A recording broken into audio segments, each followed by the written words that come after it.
सिद्दीक़ अकबर रज़ी अल्लाह तआला अन्हु से पूछा गया, आपकी सबसे ज्यादा दिली 3 ख्वाहिशें क्या है? चले मैं एक सवाल आपसे भी कर लेता हूं जो यहां मौजूद है कि अगर आपसे कोई पूछे द मोस्ट फेवरेट डिजायर्स, अपनी ख्वाहिशात सोचे कि अगर 3 ख्वाहिशात कोई कहे कि सबसे आपकी जिंदगी की सबसे अहम ख्वाहिशात क्या है, तो चेक करना सिद्दीक़ अकबर रज़ी अल्लाह तआला की 3 ख्वाहिशें देखो। आप कहते हैं मेरी 3 जिंदगी की सबसे बड़ी ख्वाहिश है।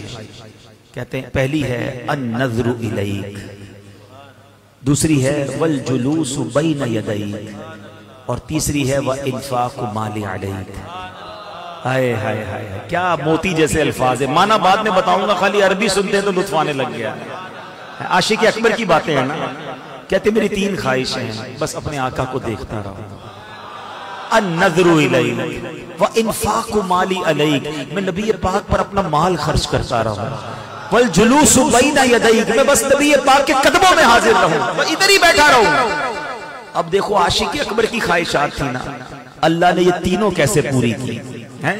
पहली ख्वाहिश व नज़रु इलैक, बस आका को देखता रहा।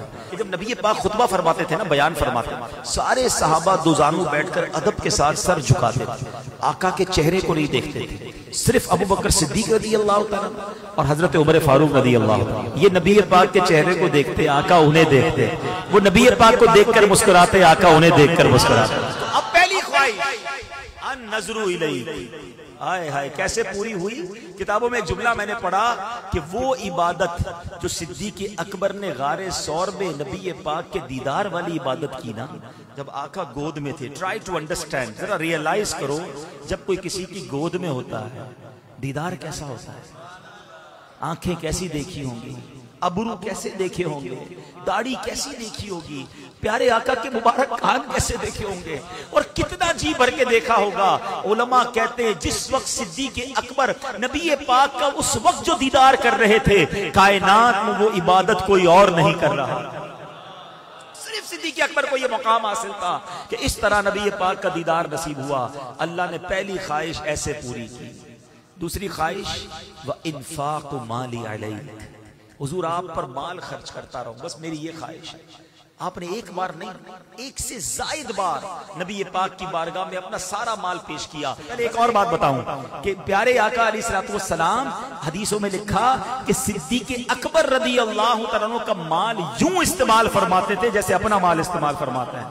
इतनी क्लोजनेस थी कि पूछा नहीं जाता था। नबी पाक सिद्दीक़ अकबर के माल को इस्तेमाल फरमाते, और वो हदीस अल्लाह अकबर आप फरमाते जिसका मजमून है, जितने लोगों ने मुझ पर एहसान किया मैंने सबका एहसान चुका दिया, मगर अबू बकर ने जो मुझ पर एहसान किया है, क़यामत के दिन उसका बदला मैं रब से लेके उसे लौटाऊंगा। अल्लाह अकबर, किस किस शान को बयान किया जाए। अल्लाह के हबीब की दुआएं किस तरह उन्होंने ली। अरे बिलाल हबशी से कौन मोहब्बत नहीं करता, हमारे आशिकों के इमाम हैं, मुअज्जिन रसूल हैं, उन्हें छुड़ाकर कौन लाया। उमैया जो था इतना जुल्म करता था, अबू बकर सिद्दीक करीब से गुजरे, देखा बिलाल को मार रहे हैं, तपती रेत पर लिटाते हैं। आपने उसके मालिक से कहा क्यों तंग करते हो, ये मुसलमान हो गया है क्यों मारते हो। कहा अबू बकर तुम्हें बड़ा शौक है, खरीद लो इसे। आपने बताओ कितने पैसे लोगे, वो थोड़े पैसे बताता, आपने कहा ओके, वो और पैसे बढ़ाता, आपने कहा ठीक है, वो डील डन करता, फिर पैसे बढ़ा देता, वो जितने मांगता रहा आप बढ़ाते रहे, आखिरकार एक रकम पर फैसला हो गया। आपने जब पैसे दिए, उमैया पता है क्या कहता है, कहता है अबू बकर तुम तो बड़े कारोबारी थे, तुम्हारे कारोबार की मैंने बड़ी बातें सुनी, तुम्हारी डील बड़ी जबरदस्त होती थी, आज तुमने क्या किया, जो मांगा तुमने दे दिया, बड़ा महंगा गुलाम खरीदा है। अल्लाह अकबर। अबू बकर सिद्दीक कहते हैं ए उमैया तुम बिलाल की कीमत क्या जानो, तुम्हें क्या मालूम ये कौन है। अरे तुम इससे ज्यादा मांगते, मैं तुम्हें इतने देता।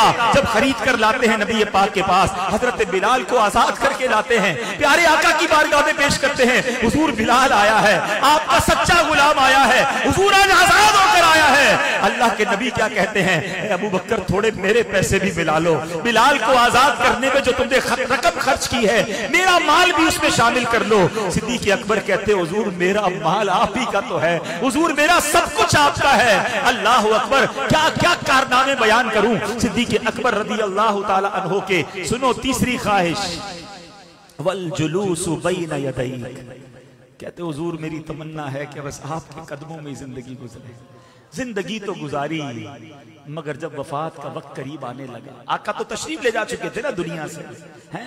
मगर सिद्दीक अकबर रज़ी अल्लाह तआला अन्हु ने वसीयत क्या की, कहते देखो जब मेरा विसाल हो जाए ना तो मेरी मैयत को नबी पाक की बारगाह में ले जाना, रोजे के सामने रख देना और ये कहना कि हुजूर अबू बकर हाजिर है, अगर अंदर से इजाजत मिल जाए तो साथ दफन कर देना, इजाजत ना मिले तो जन्नतुल बकी में दफना देना। यहाँ एक बड़ी बारीक सी बात है, अकीदे की बात कर दूं, ये तो वसीयत सिद्दीक अकबर ने की किताबों में लिखा, सहाबा ने क्यों अमल किया? क्योंकि सहाबा जानते थे कि हुजूर मजार में हयात हैं।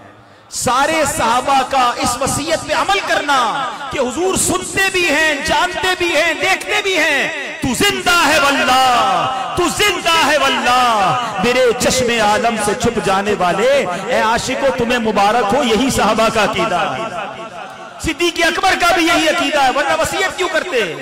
कहते मजार पे ले जाना, अर्ज करना हुजूर आपका यार हाजिर है, अबू बकर हाजिर है, इजाजत दे तो अंदर दे जाना, वरना बकी में दफना देना। सहाबा ने इस वसीयत पर अमल किया।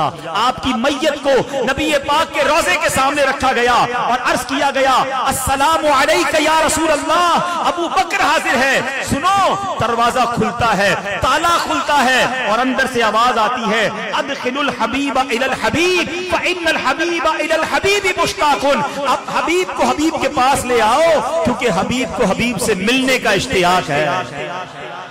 सिद्दीक अकबर आज मजार में भी नबी पाक के साथ मौजूद है। वल जुलूसु बैना यदैक, अरे आज भी आका के पास हैं, आज भी रोज़ा अनवर के अंदर हैं। आशिक अकबर ने 3 तमन्नाएं बताई थी, अल्लाह ने वो तीनों कैसी पूरी की। दुनिया में करोड़ों लोग जब भी रोज़ा रसूल पर जाते हैं अस्सलातु वस्सलामु अलैका या रसूल अल्लाह अर्ज करते हैं और फिर सिद्दीक अकबर को भी सलाम करते हैं, उमर फारूक रज़ी अल्लाह तआला अन्हु को भी सलाम करते हैं। क्या मुकद्दर पाया है।